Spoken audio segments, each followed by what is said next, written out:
우리 옆에 분들 보시면서요, 다시 한번 신년 인사 나누시겠습니다. 새해 하늘 복 많이 받으세요.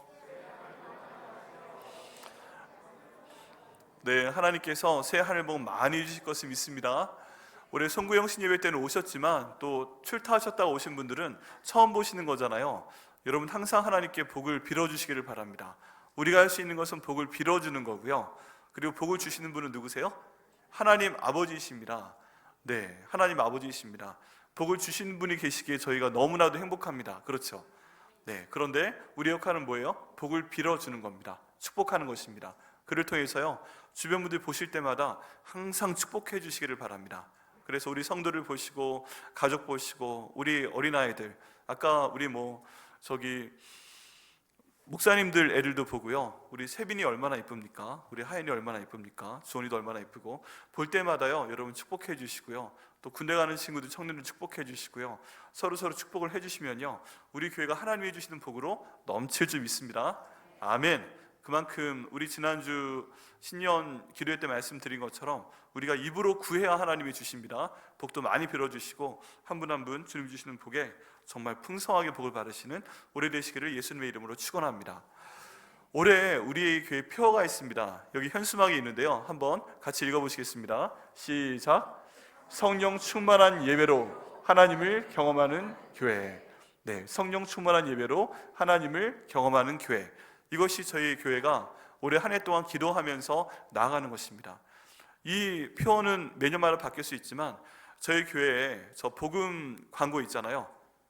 다 아시죠? 저기 밤에 저희 길을 밝혀주는 그 밝은 빛, 같이 한번 해보시겠어요? 하나님을 찾는 자 역전의 주인공이 됩니다. 잘 모르시는 것 같아요.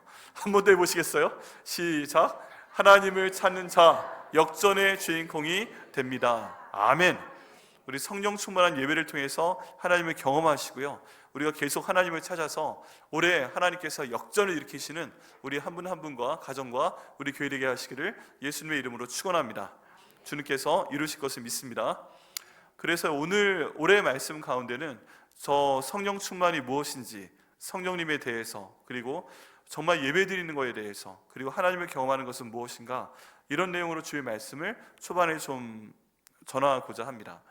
원래는 그 복음서 말씀을 한 군데를 선택을 해서 전할까 했는데, 기도하는 중에 올해 교회의 표어가 적이기 때문에 과연 성령님이 누구신가, 성령 충만이라고 하는데, 우리 교회에 계신 분들은 성령 충만하지만 이게 예수님을 잘 모르시거나 안 믿으신 분들은 성령 충만하면 무슨 얘기인지 모릅니다. 그러시죠?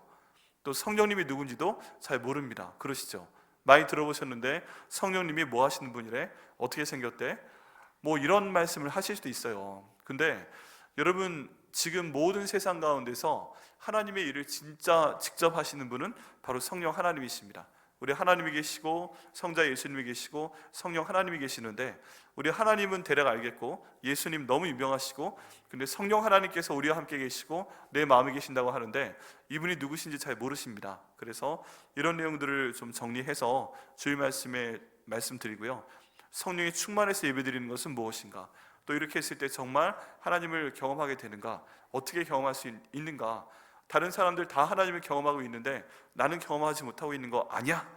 이런 질문과 함께 거기에 대한 답변을 체험하실 수 있는 그 올해가 되실 수 있도록 여러분 기도해 주시고요, 부족한 종이 말씀 준비를 잘해서 전할 수 있도록 기도 부탁드리겠습니다.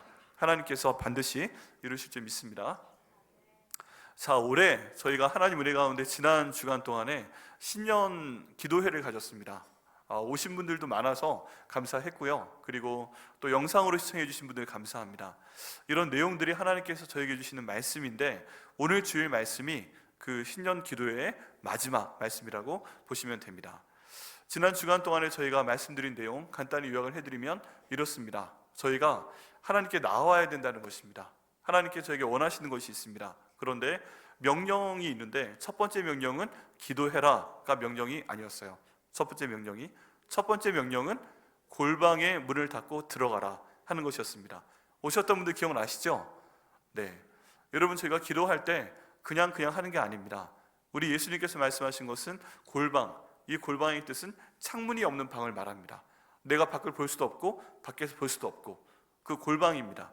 여기에는 아무도 없는 것이 아니라 예수님께서 이미 들어가서 기다리고 계신 그런 골방입니다. 그래서 내가 문을 닫고 들어갔는데 아무도 없는 곳에서 기도하는 것이 아니라 예수님께서 이미 계신 골방에서 내가 기도하는 것입니다.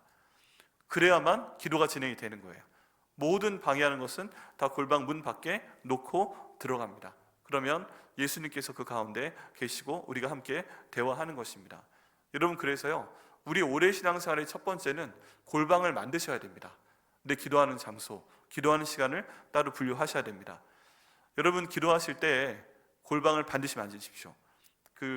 운전하시면서 기도하시는 분들이 계시고 또 가끔 산책하시면서 기도하시는 분도 계시고 다 좋습니다. 그런데 그렇게 기도하시는 것도 좋지만 골방을 만드셔서 거기 들어가서 무릎이 안 좋으시면 서서 기도하셔도 되고요, 좀 괜찮으시면 무릎도 꿇어보시고요, 양반다리도 해보시고요, 또 때로 너무 힘드시면 쫙 엎드려서 누워서 기도해 보시고요. 중요한 건 골방을 만드시는 겁니다. 아무도 방해하지 않는 나의 골방, 나의 기도 자리 만드시고요, 거기에서 30분 이상 오래 기도해 보시기를 바랍니다. 유기성 목사님께서 은퇴하셨지만 그분이 지으신 아주 좋은 책 중에 하나가 1시간 기도하기라는 책이 있습니다. 여러분, 기도하다 보면 1시간 기도할 수 있습니다.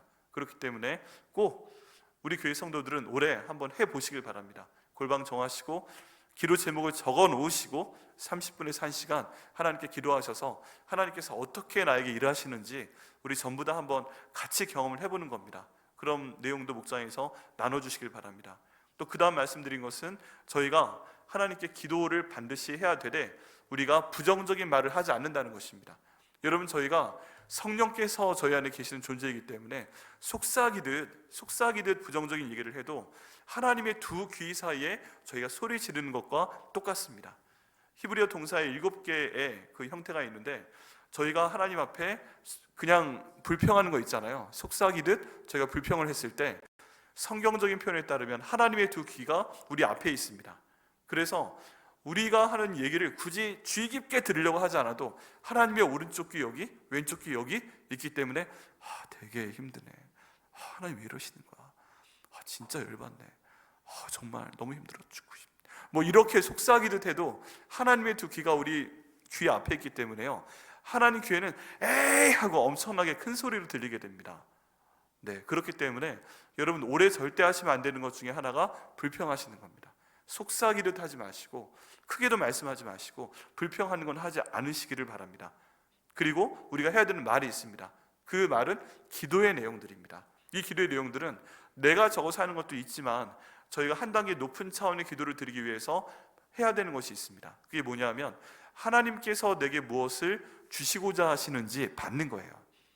하나님께서 내게 무엇을 주시고자 하시는지 받는 겁니다. 에스겔 말씀을 통해 전했는데요, 이 말씀에서는 하나님께서 이스라엘 백성들에게 복을 주시고자 하는 내용이 있었습니다. 그 복을 주시고자 하는 내용을 에스겔에게 말씀하셨어요.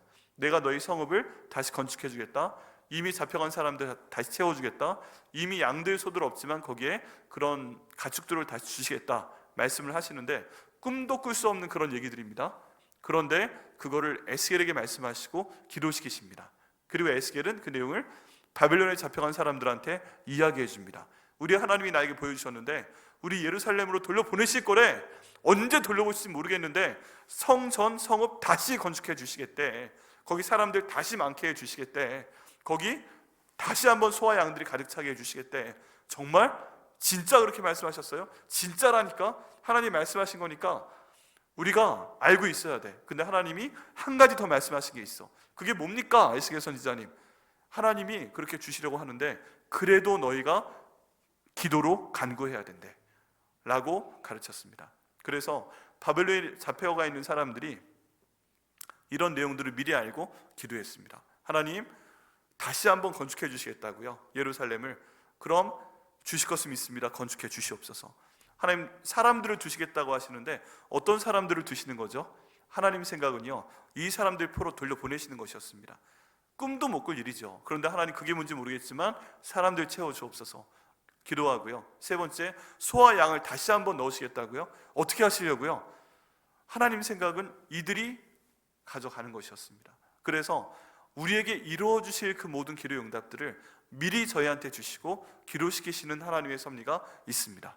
그런데 이것을 반드시 저희 입을 통해서 기도하도록 말씀하십니다.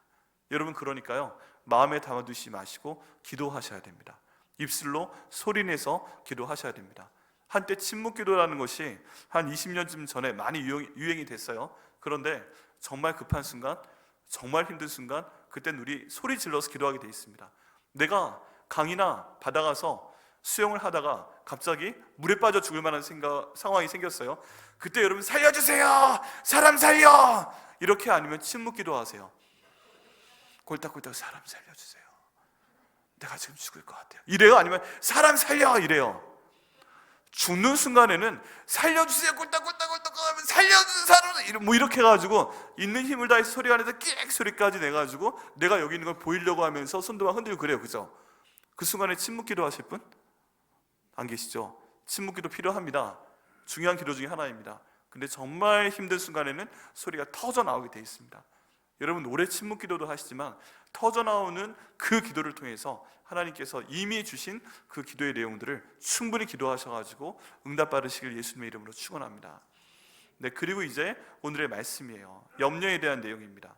여러분, 염려하지 않으시는 분 계세요? 우리 가운데? 나는 올해가 벌써 1월 1일부터 7일까지 해서 7 낮밤이 바뀌었는데 난 이 일주일 동안에 염려를 한 번도 해본 적이 없다 하시는 분 손 들어보세요. 난 지난 일주일 동안 한 번도 걱정하지 않았다. 진짜다. 정말이라니까요. 예수 믿는 사람이 무슨 염려를, 목사님 나를 어떻게 보고, 그런 분 계세요? 아무도 안 계세요? 아니, 일주일밖에 안 지났는데 벌써 염려를 하셨단 말이에요? 어떻게 그럴 수가 있어요? 우리 신년기도에 오셔가지고 나흘 동안 열심히 말씀 듣고 은혜 받았잖아요.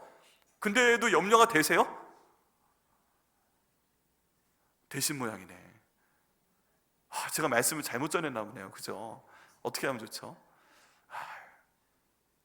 그럼 하나 더 여쭤볼게요. 예수님 잘 믿는 사람이 염려하는 게 정상이다. 1번. 예수님 잘 믿는 사람은 염려 절대 안 하는 게 정상이다. 2번. 자, 손 들어보시는 겁니다. 1번, 염려하는 게 정상이다. 네, 좋습니다. 감사합니다. 염려 절대 안 하는 게 정상이다. 네, 감사합니다. 저에겐 믿음이 많으신 분들이 많으세요. 감사합니다. 난 모르겠다. 난 다 주님께 맡긴다. 네, 이분들도 꽤 계세요. 네, 여기에 대해서 좋은 방법은요, 저희는 성경으로 돌아가 보는 것입니다. 성경으로. 예수님께서 염려를 하셨나요? 안 하셨나요? 하셨다 1번 손 들어보세요. 안 하셨다 2번 손 들어보세요. 네, 감사합니다. 네, 예수님께서도 염려를 하셨습니다. 염려를 하셨어요. 네. 근데 그게 표현하는 방법이 좀 달랐어요. 하나님께서 예수님 이 땅에 보내셨습니다. 그리고 나서 이제 어린 시절 보내시고 나서 예수님의 사역을 시작하실 때가 왔습니다. 예수님께서 우리 죄를 위해 죽으시고 부활하시고 주인 되시는 그 사역을 시작하셔야 할 때가 왔어요. 그런데 그 전에 바로 예수님께서 하신 일이 무엇이냐 하면은 광야에 들어가서 40일 동안 금식기도 하시는 것이었습니다. 예수님께서 얼마나 마음 가운데 부담이 되셨으면 그 하나님이신 그분이 40일 동안 광야에 들어가서 혼자 금식기도를 하셨겠어요. 여러분, 이게 바로 염려의 증거입니다. 기도 많이 하시는 분들, 물론 믿음이 크기 때문에 기도하시는 것도 있지만 거기에 또 다른 형태의 염려가 있는 겁니다. 우리의 모든 기도 제목은 사실 염려 아니세요? 예수님께서도 그 일을 감당하시기에 너무 부담이 돼서 그 염려 가운데 기도하신 것입니다. 여러분, 예수님께서는요, 이 땅 가운데 출생 목적이 죽기 위해서였습니다. 하나님께 살려주시는 거지만 예수님이 할 수 있는 모든 것은 십자가에 달려 돌아가시는 것까지였어요. 여러분, 저희가 이 땅 가운데 살 수 있는 것도 많지 않습니다. 예수님이 할 수 있는 건 죽는 것까지 하시는 거였고요, 그 다음 살려내시는 건 누가 하시는 거예요? 하나님이 하시는 거예요. 우리가 거기에 대해서 명확히 알아야 됩니다. 예수님께서 하실 수 있는 건 죽는 것까지 순종하시는 것이었다. 얼마나 마음에 고심이 되셨는지 그 잡히시기 전날 밤에 겟세마네 동산에서 기도하시잖아요. 그런데 뭐라고 기도하십니까? 하나님 아버지, 가능하면 이 잔이 내게서 지나가게 하여 주옵소서. 그만큼 고통스러웠다는 얘기예요. 그러면서 제자들에게 말씀하십니다. 내가 지금 심히 마음이 괴로워서 죽게 되었다. 얘들아, 내가 지금 내 마음이 죽겠다. 그러니까 너희도 나와 함께 깨어서 좀 기도를 해라. 그리고 돌 하나 던질 만큼의 거리에 가셔가지고 그날 밤에 기도를 하십니다. 그런데 어떻게 기도를 하셨는가? 얼마나 온몸에 힘을 주며 기도를 하셨는지 몸에서 땀이 배어나오는데 그 땀에 뭐까지 배어나와요? 피까지 배어나왔다고 되어 있습니다. 이게 사실일까요? 여러분, 땀 배어나오는데 피까지 배어나오신 분 계세요 혹시? 우리 가운데는 안 계시죠? 의사분들이 한번 시험을 해봤습니다. 이게 가능한지. 근데 가능하다고 증명됐어요. 땀이 나는 것을 넘어서서 정말 온몸에 긴장해서 있는 모든 힘을 다해서 기도를 할 때 그 땀방울에 피가 밀려 나오는 것을 확인을 했다고 합니다. 예수님께서 그 정도까지 마음 가운데 고민하며 염려하시면서 기도를 하셨다는 것입니다. 그리고 나서 십자가에 달려 돌아가신 것입니다. 그리고 예수님께서 제자들을 뽑기 바로 전날 밤에 밤새워 기도하셨다는 내용도 있습니다. 얼마나 제자를 뽑는 게 고심하셨으면 그 밤을 새워 기도하셨겠어요.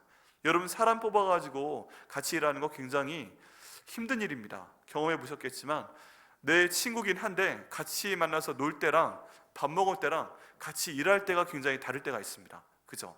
같이 일을 할 때 배신당해 분도 배신 한번 당해본 분도 계시지 않으세요?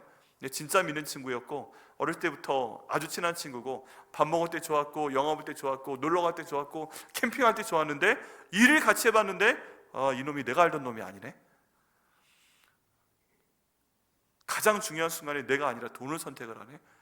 이런 정말 그런 경우 있으세요 없으세요? 저도 있어요. 저도 깜짝 놀랐어요. 그렇기 때문에 예수님께서 그 제자들을 뽑으실 때도요 밤새워 기도하실 수밖에 없는 것이었습니다. 특별히 한 사람 가룟 유다를 선택하시기 위해서 얼마나 많이 기도하셨을까요? 가룟 유다를 선택하시기 위해서. 여러분, 그만큼 예수님의 일생을 생각을 해도요 예수님이 염려가 많으셨구나. 염려가 많으셨으니까 아침마다 일어나 기도하셨구나. 밤을 새며 기도하셨구나. 겟세마네 동산에서 핏방울이 배어 나올 때까지 기도하셨구나. 그러면 온 인류의 죄를 지고 하시는 그분은 누구보다도 정말 염려가 많으셨구나 하는 것을 저희가 알 수가 있습니다. 어떠세요? 좀 위로가 되세요? 예수님도 염려하셨으니까 나도 염려해도 된다. 할렐루야. 네, 차이가 있죠. 예수님은 기도하셨습니다. 또 한 분을 저희가 찾아볼 수 있습니다.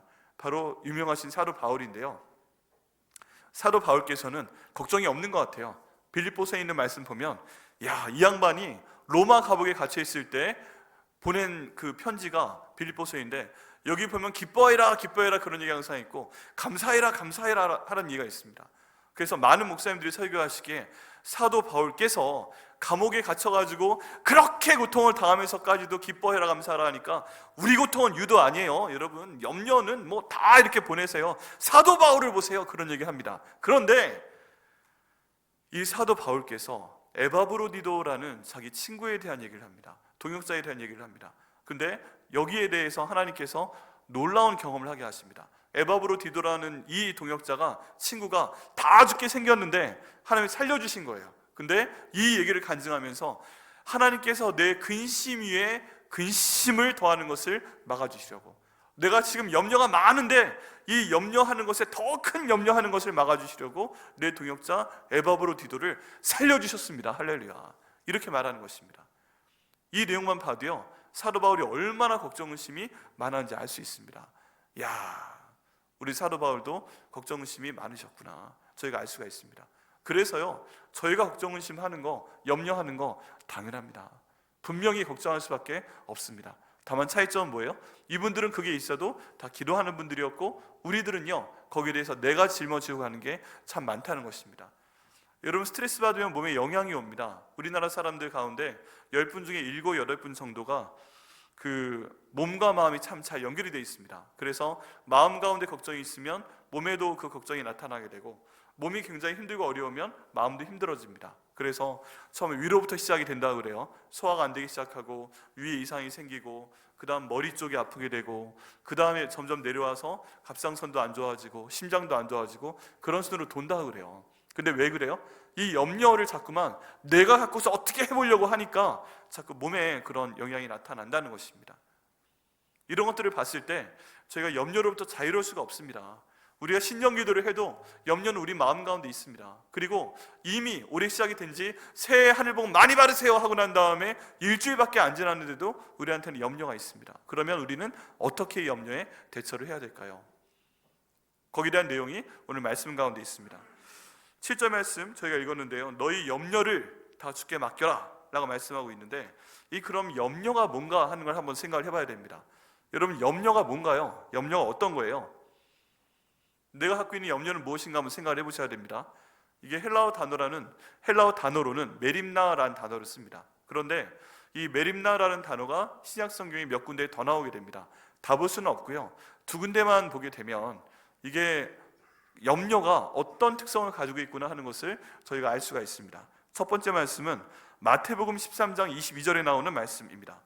가시떨기에 뿌려졌다는 것은 말씀을 들으나 세상의 염려와 재물의 유혹에 말씀이 막혀 결실하지 못한 자요 라는 말씀에 염려란 단어가 나오죠. 이게 똑같은 메림나라는 단어입니다. 그럼 여기에 보게 되면 그 어떤 사람들에 대한 말씀이에요. 하나님 말씀을 들었는데 신앙이 성장을 해야 됩니다. 그런데 가시떨기에 딱 막힌 거예요. 가시떨기에 딱 막혀서 신앙이 더 성장이 안 돼요. 소위 기도가 안 돼요. 기도가. 여러분, 마음에 엄청난 어려움이 많으면, 염려가 많으면 기도를 하고 싶은데 기도가 목에 걸려서 안 나오는 경우가 있어요. 경험해 보셨죠? 너무 힘드니까 내 기도를 하고 싶은데 그냥 이미 마음부터 막혀가지고 예배당에 나와서 앉아있긴 하는데 이게 기도가 안 돼요. 무슨 말을 해야 될지 모르겠어요. 난 그렇게 지금 말로 기도할 수 있는 상황이 아니에요. 그만큼 염려가 나를 지금 짓누르고 있다는 것입니다. 이런 염려예요. 이것 때문에 기도를 하고 싶은데 안 되니까 내 신앙도 성장을 하지 못하는 거예요. 너무 힘든 상태인 거죠. 이런 세상의 염려가 마치 가시떨기처럼, 가시나무처럼. 여러분, 가시 한번 찔려보신 적 있으세요? 장미의 가시? 아니면 좀 더 그 튼튼한 가시? 전 몇 번 찔려봤는데 되게 아픕니다. 더 고약한 게 뭐예요? 가시에 찔리면 그 끝이 좀 남아있죠. 가만히 보면 까만 게 박혀 있잖아요. 이거 바늘로 파내야 돼요. 안 그러면 이거 안 돼요. 곱는단 말이죠. 그래서 뭐 거기에 된장을 바르고 뭐 여러 가지를 해도 결국 제일 중요한 건 이걸 바늘로 빼내야만 돼요. 여러분, 근데 우리한테 염려가 이런 가시나무 같을 때가 있어요. 가시나무 같을 때, 가시에 찔린 것처럼 내 이 피부 표피에 상처를 내고 이게 가시 끝이 잘라져가지고 여기 들어가 있고 이게 굉장히 많이 아픕니다. 근데 그냥 내 몸의 일부만 가시에 찔린 게 아니라 이 가시가 내 머릿속에서 막 내 뇌를 찌르고요, 내 그 식도를 찔러가지고 밥이 못 넘어가게 하고요, 이게 막 내 위를 찔러가지고 소화 안 되게 하고요, 온몸을 가시가 막 걱정으로 찔러가지고 내 온몸이 아픈 경우가 분명 나한테 있습니다. 이것 때문에 저희가 괴로운 거예요. 그럼 한번 여쭤봅니다. 이런 가시 같은 염려 때문에 내 손등이 아프고 내 발이 아프고 내 머리가 아프고 내 위가 막 찔리는 것 같고 온몸이 막 이런 가시 때문에 불타오르는 것 같고, 이런 고통이 있는 게 좋은 걸까요? 아니면 못 느끼는 게 좋은 걸까요? 완전 무감각해져가지고 난 고통을 느끼지 않아. 이거 되게 무서운 말이에요. 난 고통을 느끼지 않아. 맞아도 고통을 느끼지 않고, 못을 밟아도 고통을 느끼지 않고, 칼에 베어도 고통을 느끼지 않아. 이런 분이 만약에 계시다고 한다면 그거 좋은 걸까요? 고통을 느끼지 않는다는 것은 거기에 대한 신경이 작동하지 않는다, 또는 끊어졌다, 뭐 그런 건데요.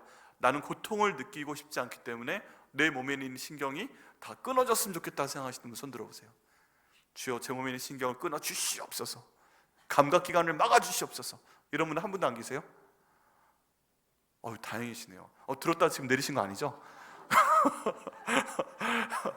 네, 여러분, 몸에 있는 그 감각기관, 신경이 특별히 마비되고 고통을 느끼지 못하는 병이 있습니다. 어떤 병이죠? 다 아시는 표현으로는 납병이에요. 네, 납병인데 이게 신경이 마비돼서 고통을 느끼지 못합니다. 그래서 이분들의 문제는 뭐냐면요, 뭐 신발을 안 신고 가시다가 돌부리에 채여서, 또는 그것 때문에 발가락이 꺾어져도, 그리고 부리에 손을 딱 얹어 놓아도 이게 고통이 느껴지지 않는 거예요. 그러니까 치료도 하지 않고 방치하다가 몸이 더 오염되고 안 좋아지는 것입니다. 이게 좋은 걸까요? 안 좋은 걸까요? 안 좋은 겁니다. 결국에 자기도 모르는 사이에 서서히 죽어가게 된다는 것이죠. 그래서 필립 얀시라는 굉장히 유명한 분이 고통이라는 이름의 선물, 고통이라는 이름의 선물이라는 책을 저술을 하셨어요. 근데 그 내용이 뭐냐면 이 납병 환자들께서 고통을 느끼지 못하기 때문에 겪는 어려움에 대해서 함께 나눈 책입니다. 그리고 결론 보면 뭐라고 되어 있는가? 하나님이 우리에게 고통을 느끼게 하시는 것은 선물이다. 다른 말로 하면 하나님이 우리가 염려할 만한 순간에 우리로 하여금 염려를 느끼게 하시는 것은 선물이라는 것입니다. 여러분, 저희가 이걸 무시하고 지나가면 안 됩니다. 염려는 선물입니다. 가시나무처럼 나에게 막 다가와서 나를 힘들게 할 때 우리는 그 고통을 무시하면 절대 안 되고 그 고통을 하나님께 아뢰는 방법으로 해결을 해야 됩니다. 세상의 염려, 나를 가시나무처럼 막 이렇게 찌릅니다. 이 옆에 재물의 유혹이라는 단어가 있습니다. 여러분, 제가 돈 때문에 얼마나 많은 고심을 합니까? 제가 자라나면서 제 6학년 때부터 고등학교 3학년 때까지 아버님께서 신학 공부하시고 그러시면서 아버님 신학 공부하시면서 집안에 돈을 버는 사람이 없었어요. 아버님 어머님이 장남장녀셨는데 잘 나가다가 신학 공부한다고 하니까 할아버지께서 딱 관계를 끊어버리시고 삼촌들이 3명 있었는데 가서 보지도 마 해버리시고 사위를 너무 사랑하셨던 외할아버지께서도 아예 안 들여다보시고 끊어버리셨습니다. 그래서 진짜 갖고 있던 모든 것들은 할아버지께 다 재산을 보내드리고 저희는 그냥 단칸방에 앉아서 그 아버지가 맨 끝에 누우시고 제가 맨 끝에 눕고 그러면 딱 그 어깨가 닿는 반지하 단칸방으로 이사를 보내신 다음에 6년 동안 신학 공부를 하셨어요. 집안에 돈 버는 사람이 없었고 그래서 항상 러닝하고 팬티 빼고는 모든 옷을 근처에 있는 큰 교회 헌옷함에 가서 갖다 입었습니다. 그래서 저는 중고등학교 시절에 옷을 사 입어본 기억이 없어요. 양말까지도 갖다 신었어요. 제일 싫어했던 게 겨울에 양말을 신어야 될 때 꼭 여름 양말을 기부하십니다. 겨울에는 좀 겨울 양말 좀 넣어놔주지 여름 양말 기부해 주신 거 여름 양말 뻥큰한 거 갖다 넣으면 한 3켤레 이렇게 신고서 그 겨울에 다니고 막 그랬어요. 여름에 맨발 벗고 다니고 그런 상황 가운데 얼마나 힘이 들었는지 몰라요. 얼마나 힘이 들었는지. 근데 이런 상황 가운데서 막 고통스러울 때 하나님께 메어달려서 기도하는 그런 것들이 있습니다. 근데 그때 정말 마음 먹고 내가 하나님 앞에서 이렇게 생각을 하지 말자 했던 게 있어요. 내가 그 돈이 없기 때문에 불행하다고 생각하지 말자. 돈이 좀 없어가지고 우리는 부족한 게 아니라 우리는 돈이 없는 거니까 불편한 거지 불행하다고 생각하지 말자. 왜냐하면 하나님이 내 아버지시니까 그런 생각을 했어요. 그래서 불행은 하지 않고 불편하기 위해서 있는 힘을 다해 버텼습니다. 또 부모님, 아버님께서 그 신학 공부 시작하실 때 저희를 데려다가 딱 놓은 그 반지하 단칸방이 강남구 대치동에 있었습니다. 선릉역과 그 역삼역 사이, 우리나라에서 제일 부유한 그곳에 반지하 단칸방이 있는지도 모르는 사람 사이에 딱 들어가서 가장 좋은 중학교, 고등학교 다니니까 굉장히 어려웠어요. 모든 면에서 최고로 사는 애들 사이에서 가장 가난하게 살면서 다 그 점심시간 전에 2시간 끝나고 나서 우유 급식 받는데 전 한 번도 못 먹어보면서 정말 불행해지지 않으려고 노력하고 하나님 앞에 불편한 걸로 끝나려고 참 많은 노력을 했습니다. 근데 여기에 보면 재물에 대한 유혹이 있잖아요. 이 재물에 대한 유혹이 우리 모두의 마음 가운데 있습니다. 난 부자 돼야 되겠어. 하나님보다 더 위대해져야 되겠다. 뭐 이런 것, 하나님이 어쨌든 나를 위대해지게 해주셔가지고 돈을 많이 벌게 하셨으면 좋겠다. 뭐 이런 것들은 목회자의 꿈을 갖게 되면서 지나간 것이지만 우리 모두는 재물에 대한 유혹을 항상 갖고 있습니다. 그러시죠. 그래서 세상의 염려와 재물의 유혹이 이 말씀 가운데 같이 갑니다. 그런데 이 염려를 때문에 막혀가지고 성장하지 못한다는 것입니다. 그게 바로 염려의 실체입니다.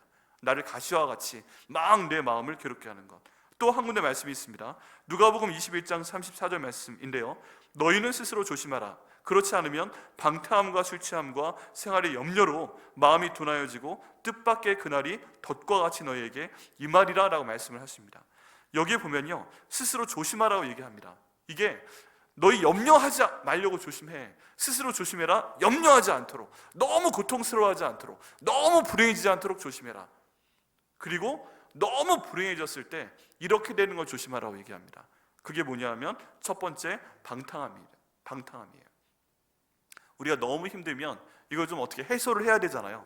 힘든 일이 있게 되면 해소를 합니다. 불금이 왜 불타는 금요일이에요?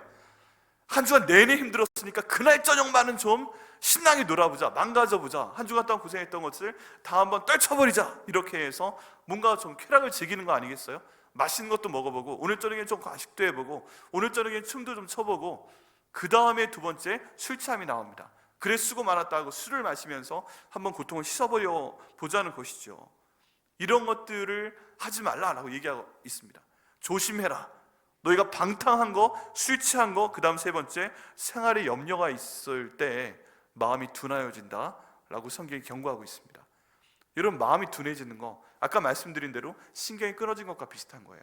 우리가 염려를 극복하는 방법은 염려를 근본적으로 해결하기보다는 내가 염려를 갖고 있지만 이걸 느끼지 않으려고 노력해버리는 겁니다. 무시해버리는 겁니다. 그 방법으로 방탕한 거, 술 취한 거, 그냥 염려만 하고 막 죽겠는 거, 이런 것들로 지나가고 있다는 것입니다. 근데 성경 경고합니다. 그래서 기도하지 못하는 거라고. 기도가 안 될 때는요, 기도가 안 될 때는 내가 방탕하기 때문에 기도가 안 되는 경우가 있습니다. 내가 술 취했기 때문에 기도가 안 되는 경우가 있습니다. 가끔 전도하다 보면 목사님, 전도사님, 난 예수님 못 믿어요, 난 교회 못 가요, 그런 말씀 하시는 분들이 있어요. 왜 그러세요? 제가 좀 심하게 놀았어요.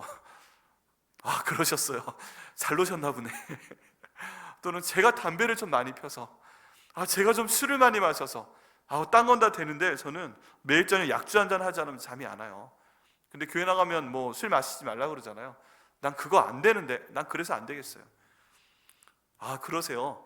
괜찮아요. 그래도 나오세요. 근데 이제 어려움 때문에 주님께 나오기 전에 이 다른 주님께 먼저 나가는 바람에 진짜 주님과의 관계가 막히게 되는 그런 게 있고요. 내가 좀 쾌락을 추구하기 위해서 좀 심하게, 또는 내 생각에도 양심의 가책이 있을 정도로 잘 놀아봤는데 그것 때문에 진짜 주님과의 관계가 막혀서 아예 염려를 맡겨버릴 분한테 못 나오는 경우가 생기게 됩니다. 그게 염려 때문에 못 나오는데 중간에 그것 때문에 주님께 나오지 못하게 되는 것이죠. 이런 것도 지금 성경은 분명히 얘기하고 있습니다. 이런 것들이 염려입니다. 여러분, 이런 종류의 염려 다 알고 계시고 또 체험하고 계시잖아요. 그런데 성경에서 이런 염려를 어떻게 해야 될지에 대한 방법을 말씀하고 있습니다. 그게 바로 그 다음에 나오는 다 같이 주께 맡겨라 하는 것입니다.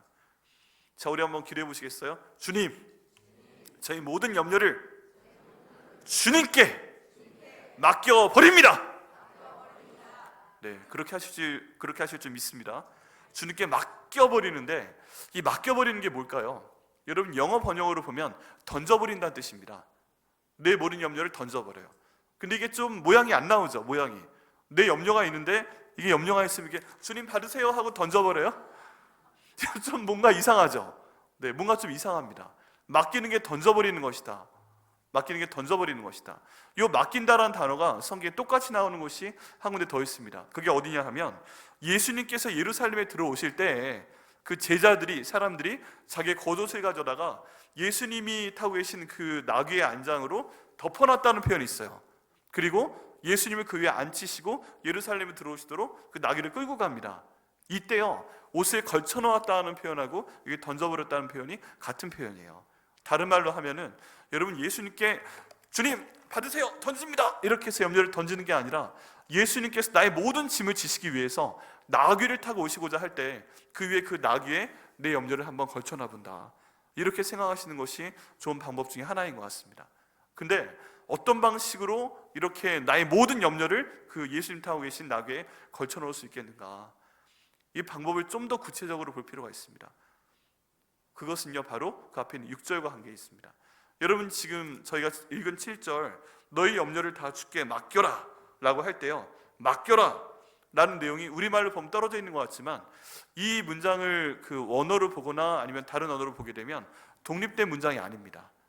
왜냐하면 이 맡기라라는 단어가 분사 형태예요. 분사, ing가 있는 형태고, 이 내용의 그 가장 중요한 동사가 아닙니다. 그러면 정말 중요한 동사가 따로 있고, 그게 진짜 의미고, 이거는 좀 도와주는 그런 의미인 거예요. 분사형으로, ing형으로. 그러니까 뭔가 해라, 근데 그거 하면서 맡겨야 돼, 너희 염려를 예수님이란 나귀에 걸쳐놓아야 돼, 지금 이렇게 얘기하고 있는 거예요. 그러면은 어떤 식으로 우리 걱정을 던져요? 어떤 식으로 우리가 기도해요? 어떤 식으로 걱정을, 염려를 걸쳐놓아요? 여기에 대해서 핵심이 되는 단어는 바로 그 윗절에 있습니다. 6절. 그 단어가 뭐냐 하면 바로 그러므로 하나님의 능하신 손 아래서 겸손하라 라는 단어가 핵심적인 단어예요. 이게 본동사이고 이거를 꾸며주는 게 던지라 라는, 맡겨라 하는 단어입니다. 그래서 우리가 온전히 우리의 걱정을 하나님께 맡기기 위해서 하나님께서 베드로 통해서 우리에게 주시는 말씀은 너희가 하나님 앞에서 겸손하라 라고 말씀하고 있는 것입니다. 그것도 하나님의 능하신 손 아래서 겸손하라. 밑에 보면요, 염려라는 단어와 하나님의 능하신 손이란 단어는 완전히 반대되는 단어예요. 내게는 염려가 있는데 이 염려를 해결하실 수 있는 게 누구예요? 하나님인데 그분이 갖고 있는 손은 능하신 손, 모든 것을 할 수 있는 손, 내 모든 염려를 다 해결해 줄 수 있는 그 손, 그 손이기 때문에 하나님의 능하신 손을 너희가 바라보고 그 앞에서 겸손하라. 겸손하라라는 것은 몸을 낮추라 라는 얘기입니다. 여러분, 겸손하기 위해서 저희가 하는 노력 중에 하나는 뭐예요? 인사자라는 거죠. 인사하고 90도로 인사하고 무릎을 꿇고 때로는 납작 엎드리고 완전 난 무방비입니다, 정 겸손합니다, 이렇게 표현을 하죠. 우리의 모든 염려를 주님께 완전히 던지기 위해선 하나님의 능하신 손 아래서 내가 겸손해야 된다. 그러니까 네가 겸손해라. 하나님의 능하신 손 아래 완전히 낮추어져라. 고개 90도로 숙이고 절하고 엎드러지고 무릎 꿇고 그렇게 했을 때 하나님께 도와주신다고 지금 말씀하고 있는 것입니다. 여러분, 그게 던지는 방법이에요. 그게 우리가 갖고 있는 그 어려움들을 예수님 타고 계신 그 나귀에 올려놓고 있는 방법이에요. 그걸 지금 하나님께서 우리에게 말씀하고 있다는 것입니다.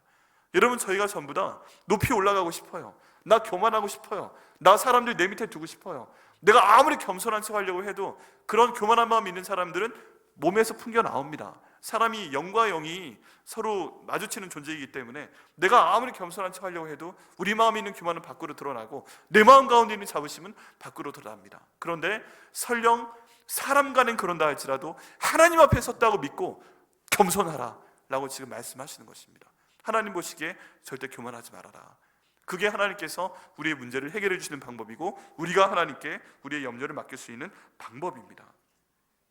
그리고 그 다음에 때가 되면 이렇게 너희가 하나님 앞에 그 능하신 손 아래서 모든 염려를 맡기고 겸손하게 있다면 때가 되면 너희를 높이신다라고 말씀하고 있습니다.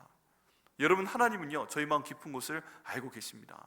나 높아지기 원하는 사람이고 나 이왕이면 돈도 높이 쌓았으면 좋겠고 내 명예도 높이 쌓았으면 좋겠고 우리 애들도 잘 나가서 높이 쌓았으면 좋겠고 우리 애가 어디 가서 고개 숙이다 하지 않았으면 좋겠고 우리 애가 결혼도 좋은 집안으로 잘했으면 좋겠고 다 높은 곳으로 바라보고 있습니다. 그런데 이 모든 것들에 대해서 내가 기도하는 것, 바라는 것, 이거 성경이 나쁘다고 한 적 없어요. 하나님이 다 주신다고 약속해요. 그런데 그를 위해서 하고 싶은 게 해야 될 것이 무엇인가? 하나님 앞에 완전히 겸손하라는 것입니다. 때가 되면 높이시리라. 여기 있는 때라는 단어는 성경 가운데 두 가지 단어가 나옵니다. 크로노스라는 단어와 카이로스라는 단어가 나오는데 크로노스는 그냥 시간입니다. 우리가 보는 저 시간, 연대기적인 시간이고요. 카이로스라는 단어가 나옵니다. 이건 완벽한 하나님의 주권 가운데서 하나님이 일하시는 그런 시간을 말합니다. 언제 올지는 다 하나님 마음이에요. 그런데 기도하고 기다리면 하나님이 그때에 반드시 너를 높이실 것이다 라고 말씀하고 있습니다. 여러분, 성도들은요 이 땅 가운데서 설령 높임을 못 받는다고 해도 나중에 예수님 오실 때 심판의 자리에 천국잔치에 참여하는 높임을 반드시 주신다고 말씀하고 계십니다. 그런데 그 천국을 우리한테 예비하신 하나님께서 이 땅 가운데서 맨날 고민 가운데 염려 가운데 맨 땅을 구르게 해요? 진흙 가운데 막 힘들게 해요? 그런 하나님 아니시다는 얘기입니다. 하나님께 모든 염려를 맡기고 나아갈 때 하나님께서는 때가 되면 이 땅 가운데서 나와 내 가족을 높이실 것이다 믿고 저희는 기도하며 나아가야만 됩니다. 그렇게 하시길 예수님의 이름으로 축원합니다.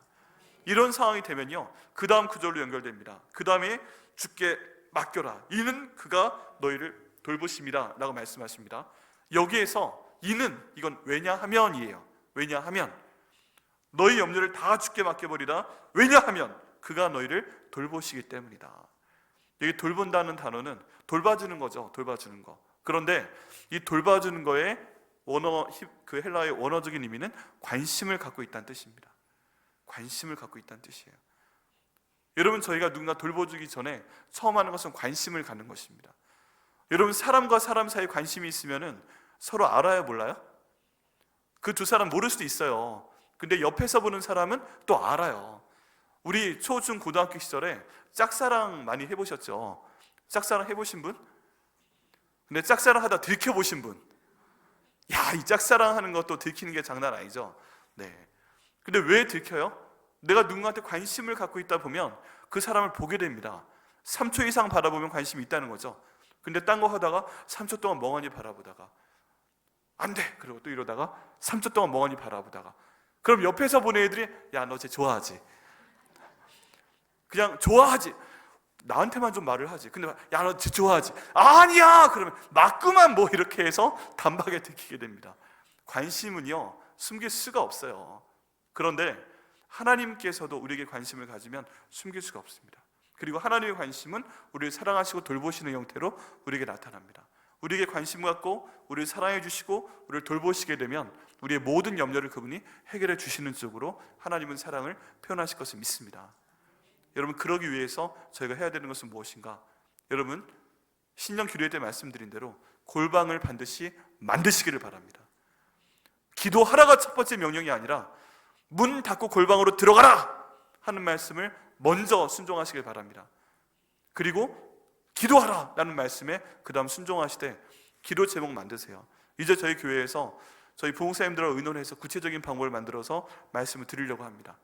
기도표를 만들고 그 기도 제목 응답받는 거 확인해 가면서 올해 이렇게 많은 기도 제목을 만들었는데 하나님이 이렇게 응답하셨다고 올말에 한번 확인해 보는 겁니다. 저한테는 23페이지짜리 기도 제목이 있습니다. 읽기만 해도 1시간 반은 갑니다. 읽기만 해도. 그 기도 제목은요, 다 제가 염려하는 겁니다. 그런데 기도했을 때 하나님이 많이 이루어주셨어요. 하나님이 똑같은 역사를 저희 모두에게 주실 것을 믿습니다.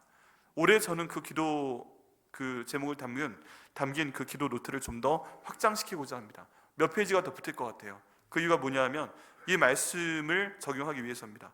누가복음 19장 35절 말씀인데요. 고린도후서 11장 28절 말씀인데요. 이 외의 일은 고사하고 아직도 날마다 내 속에 눌리는 것이 있으니 곧 모든 교회를 위하여 염려하는 것이라. 다른 고민이 저한테도 있죠. 왜 없겠습니까? 저한테도 아들이 있고 딸이 있고 부모님 모시고 있고. 그런데 저에게 오면서부터 날마다 제 속에 눌리는 게 있습니다. 그게 뭐예요? 다른 모든 교회는 잘 모르겠고 다 주님께 맡겨야 되고 우리 백향목교회에 대한 내용입니다. 교회에 오니까요, 눌리는 게 있어요. 교회 기도 제목이 있어요. 여러 가지 기도를 많이 해야 돼요. 사역에 대한 것도 그렇고 교회 재정에 대한 것도 그렇고 이렇게 많은 자리가 있는데 이 자리가 왜 이렇게 비어 있을까?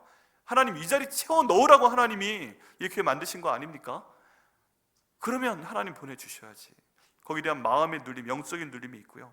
이분들이 그냥 교회 나오는 거를 넘어서서 예수님이 제자 삼기 위해 이 땅 가운데 오셨는데 한 분 한 분 이 자리에 앉아 계신 분들이 오셔가지고 앉아 계시다가 식사하시고 돌아가시는 걸로 끝내다가 예수님이 나를 위해 죽으셨는지, 예수님이 부활을 하셨는지, 예수님이 내 주인 되셨는지 그런 거 모르고 사시다가 나중에 천국 갔는데 제가 목사로서 가는데 그 성도님 거기 안 계시면 어떻게 합니까? 제자를 못 만든 제 책임 아닙니까? 그럼 제자 만들어야지. 이런 영적인 눌림들이 계속 있습니다. 올해는 또 다른 이것저것 더 맡게 돼서 그래서 더 많은 일을 하게 되니까 또 더 마음에 눌림이 있고요. 그럼 어떻게 해야 되겠습니까? 적어야죠. 기도해야죠. 주님, 그러면 제가 더 겸손해지겠습니다. 더 납작 엎드리겠습니다. 주님, 더 주님 앞에 나아가겠습니다. 주님, 인도하여 주시옵소서. 그래서 하나님의 때 이 모든 기도 제목 이루어 주시옵소서. 하나님, 저와 저희 교회와 저희 교회 모든 성도들이 관심 받아 주시고 돌봐 주시옵소서. 그리고 그 기도 제목으로 나갔을 때 올해 말에 그 기도 제목 적은 거 올해 말에 다 응답하여 주옵소서. 이렇게 나가보고자 합니다. 여러분 함께 하시겠습니까? 네, 그를 위해서 저희가 구체적으로 어떻게 골방을 정하면 될지, 어떻게 기도할지, 기도 제목을 어떻게 적을지, 어떻게 함께 기도할지 저희가 함께 나가보는 그런 올해가 되도록 하겠습니다. 여러분, 이렇게 됐을 때 우리가 계속 이번 기간 동안에 결단 찬양으로 불렀던 찬양이 저희 가운데 이루어질 것입니다. 나는 믿노라. 깊은 슬픔 가운데 홀로 방황할 때, 여러분, 저희가 다 혼자 잘 지내는 것 같아도 너무 힘들 때는 깊은 슬픔 가운데 홀로 방황합니다. 나 혼자 고통스러운 거고요. 남편과 아내 사이라도 내 마음에 어떤 고통이 있는지 내 배우자가 모르는 경우 되게 많습니다. 아이들이 왜 때때로 삐뚤어져요? 엄마 아빠가 내가 얼마나 힘든지 모르기 때문에 그래요. 우리 부모님 힘든 거 말씀하세요. 한마디도 안 하세요. 저희 부모님도요, 저한테 어떤 염려 있는지 한마디도 말씀 안 하세요. 제 것만 물어보시고 다 홀로 고통당하는 것이 많이 있습니다. 힘든 세상 일 가운데 지쳐 쓰러지면서 걱정의심이 있습니다. 깊은 수렁 가운데서 혼자 힘들어합니다. 거친 풍랑 가운데서 막 혼자 헤매고 다니고 있습니다. 원치 않은 질병 때문에 막 몸이 힘들어지고 이거 빨리 나아야 되는데 생각보다 빨리 회복이 되지도 않습니다. 그런 모든 상황 가운데서 우리가 할 수 있는 것은 이 모든 짐을 주님께 맡기는 것뿐입니다. 그러기 위해서요, 여러분 어떤 속리 염려이든 바짝 엎드리셔서 주님께 겸손하시길 바랍니다. 그때 주님께서 주님의 때 응답하실 것을 믿습니다. 그때 우리가 선포할 수 있습니다. 나는 믿노라 하나님이 함께 하심을, 나는 믿노라 하나님의 살아계심을. 우리 모두 함께 이 찬양 부르면서 올해 한번 승리해 보는 겁니다. 모든 염려 맡겨보는 겁니다. 다 함께 일어서셔서 이 찬양 함께 하시겠습니다.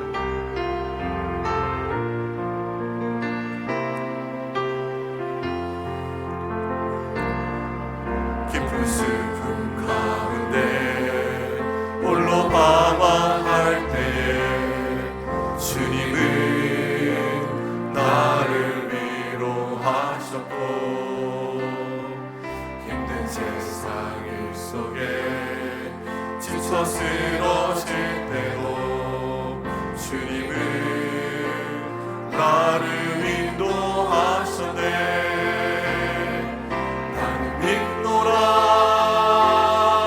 하나님이 함께 하심을 나는 믿노라. 하나님이 함께 하심을 나는 믿노라. 하나님이 나와 함께 하심을 나는 믿노라. 깊은 수렁 속에서 혼자 울고 짖을 때 주님은 나를 건져내셨고, 죄악된 세상에서 다시 달려갈 때 주님은 돌아오라 하셨네. 나는 믿노라. 하나님이 함께 하심을 나는 믿노라. 하나님이 함께 하심을 나는 믿노라. 하나님이 나와 함께 하심을 나는 믿노라. 거친 풍랑이로도 잔잔하게 하시니 주님은 나의 피난처시오. 푸른 초장물가로 항상 인도하시니 주님은 나의 안식처로다. 나는 믿노라. 하나님이 함께 하심을 나는 믿노라. 하나님이 함께 하심을 나는 믿노라.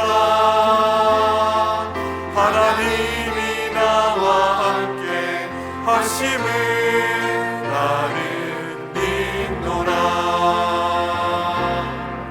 얻지 않는 질병이 심히 괴로울 때에 주님은 나를 치유하셨고,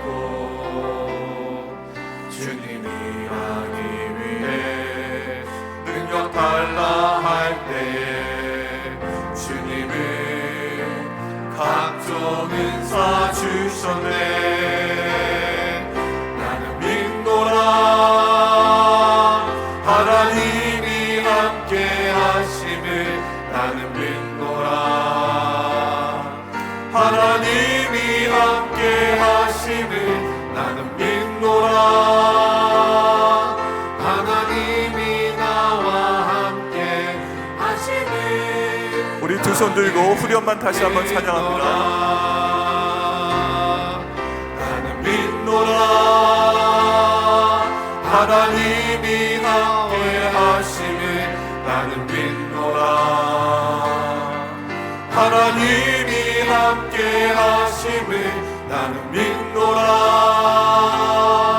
하나님이 나와 함께 하심을 나는 믿노라. 우리 이 시간 다 같이 기도하시겠는데요. 하나님, 제게 있는 염려 다 아십니다.